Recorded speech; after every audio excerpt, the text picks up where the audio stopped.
Kalau kalian punya budget 6 jutaan untuk beli iPhone, maka ada dua pilihan yang paling worth it. Karena harga kedua iPhone ini tuh beda tipis. Dan jangan sampai kalian nyesel karena salah beli. Ini adalah iPhone 11 dan iPhone 13 mini. Dijual di harga 6,2 jutaan dan 6,3 jutaan. Jadi makin bingung ya, mau beli iPhone yang mana? Watchafolk sudah di sini untuk menghentikan kebingungan kalian. Langsung aja kita bahas dari performanya. Keduanya ini masih cukup overkill ya, dan dipakai untuk kebutuhan medium, dan berat itu masih cukup lancar. Mulai dari buka sosmed, nonton film, buka-buka banyak apps juga, seperti multitasking, dan juga pindah-pindah aplikasi, hingga yang berat-berat, seperti editing video, rekam video 4K, atau bahkan untuk live stream ya, itu masih bisa diandalkan. Untuk iPhone 13, dia ini lebih kencang dengan A15 Bionic-nya. Untuk buka tutup aplikasi, jelas lebih cepat daripada iPhone 11 ya, yang berjarak 2 generasi dengan chipset A13 Bionic-nya. Dan memang kalau dipakai sebelah-sebelahan, itu bakalan jelas terasa kalau iPhone 13 itu sedikit lebih cepat dan responsif. Dan kalau untuk main game, keduanya ini sebenarnya masih bisa diandalkan. Jadi dari segi performa, keduanya ini gak ada komplain ya. Hanya saja iPhone 11 sedikit lebih lambat. Kemudian untuk umurnya, iPhone 13 bisa lebih panjang ya umurnya, kurang lebih 2 tahun lebih lama. Jadi kita bisa berharap iPhone 13 ini masih dapat update sampai iOS 20 atau bahkan iOS 21.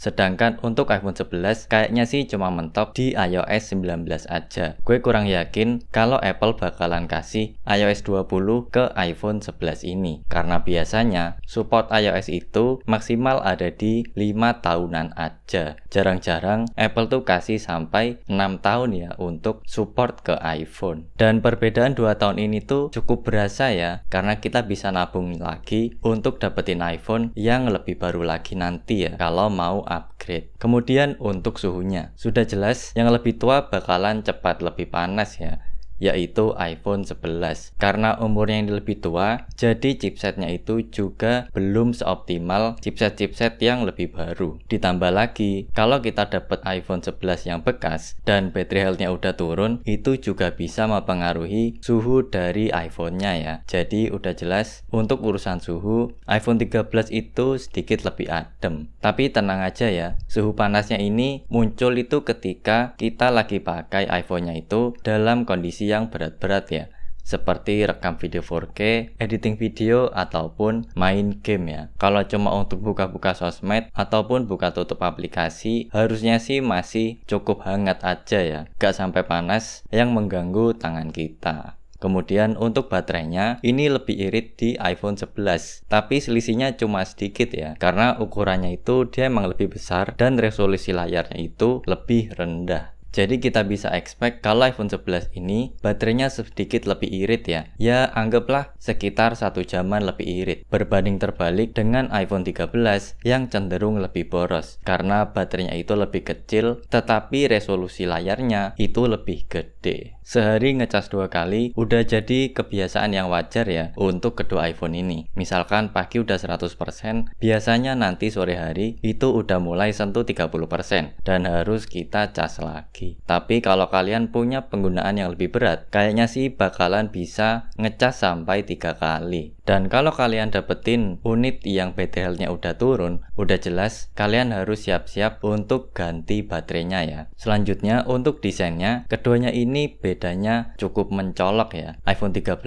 desainnya mengkotak sama seperti iPhone terbaru. Dan desain kayak gini tuh jauh lebih tampan ya. Desain mengkotak kayak gini tuh kelihatan lebih tegas gitu. Dan dia ini juga cukup compact ukurannya, ngikutin ukuran layarnya itu. Dan dia ini nyaman dipakai dengan satu tangan. Dan juga dia ini lebih ringan ya, karena ukurannya yang compact itu tadi. Tangan jadi gak gampang pegel kalau pegang HP ini lama-lama. Sedangkan iPhone 11 itu desainnya masih curve, jadi berasa cukup jadul. Tapi curve kayak gini tuh justru lebih nyaman saat digenggam, karena dia itu berasa natural di tangan kita. Cuma karena ukuran dia ini cukup besar, jadi dia ini kurang enak untuk dipakai dengan satu tangan aja. Dia ini juga lebih berat, dan perbedaan keduanya ini beratnya cukup terasa. Keduanya ini masih pakai frame aluminium, jadi feel premiumnya itu kurang berasa ya.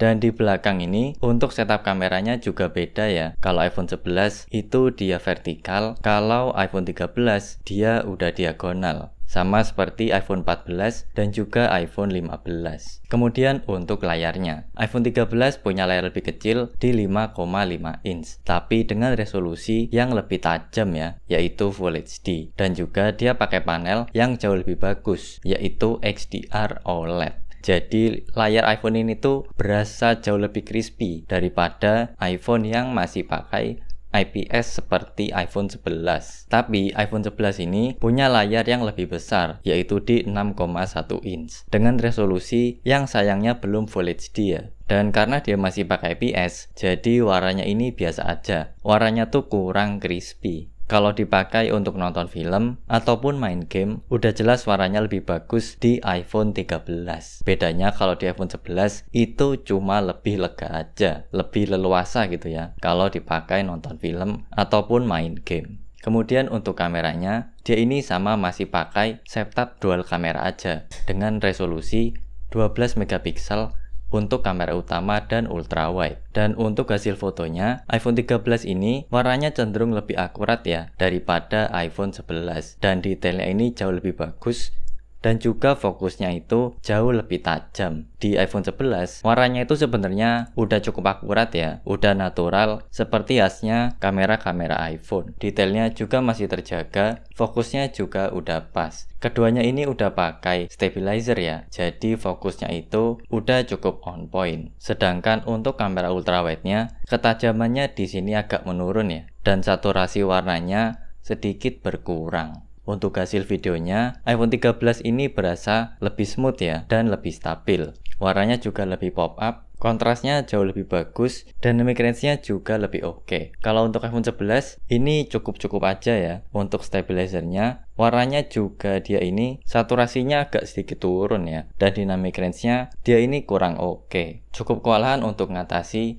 cahaya yang cukup silau. Kemudian untuk fitur-fiturnya, keduanya ini udah support NFC ya, jadi bisa untuk isi wallet e-money. Dan udah support juga wireless charging sampai 7,5 watt ya. Dan untuk fast charging, dia udah support hingga 18 watt. 0 ke 50% hanya butuh waktu 30 menit aja. Dan khusus untuk iPhone 13, dia udah support aksesoris MagSafe ya, yaitu magnet di bagian belakang yang bisa kita tempelin berbagai macam aksesoris seperti wallet, wireless charging, ataupun power bank ya, dan masih banyak lagi. Kemudian ini ada juga pertimbangan penting sebelum kalian beli salah satu ya, yaitu tidak hadirnya Apple Intelligence. Meskipun dia ini udah support iOS 18.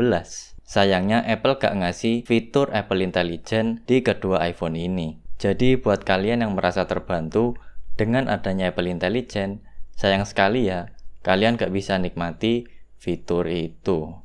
Karena minimal harus pakai iPhone 15 Pro. Kemudian pertimbangan lainnya yaitu ada di kameranya, yang memang keduanya ini cukup mencolok ya perbedaannya. Meskipun cuma beda 2 generasi, peningkatan kameranya itu cukup berasa di iPhone 13 mini. Kemudian untuk layarnya, yang memang bedanya cukup berasa. Apalagi kalau kalian suka nonton film ataupun main game ya, bakalan makin bimbang ya, karena di satu sisi layarnya besar tapi warnanya kurang crispy, tapi kalau iPhone 13 mini layarnya kecil tapi layarnya berasa crispy. Kemudian ada baterai juga ya, yang cukup jauh berasa perbedaannya, yang mana iPhone 11 ini berasa lebih irit kalau misal kalian dapat unit yang battery health-nya masih bagus, sedangkan iPhone 13 memang bakalan cenderung lebih boros ya, karena ukuran baterainya itu memang kecil. Di antara kedua ini, yang paling worth it adalah